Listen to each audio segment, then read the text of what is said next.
जनाब उमर कहते हैं जब मैं खलीफा बना तो तीसरा दिन था, मेरे पास 3-4 छोटी छोटी बच्चियां आई, कहने लगे आप खलीफा है?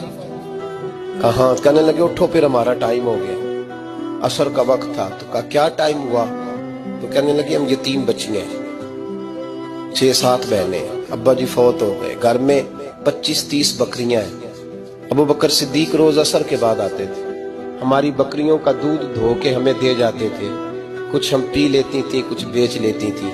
सुना है अब आप उनके रास्ते पे चलेंगे, अगर आप खलीफा तो चलिए ना, बकरियों का दूध धोना है। जनाब उमर कहते हैं छोटी छोटी बच्चियों के मैं पीछे चल रहा था और मैं रो रहा था। फरमाते रास्ते में एक सहाबी मिले तो कहने लगे उमर रो क्यों रहे हो?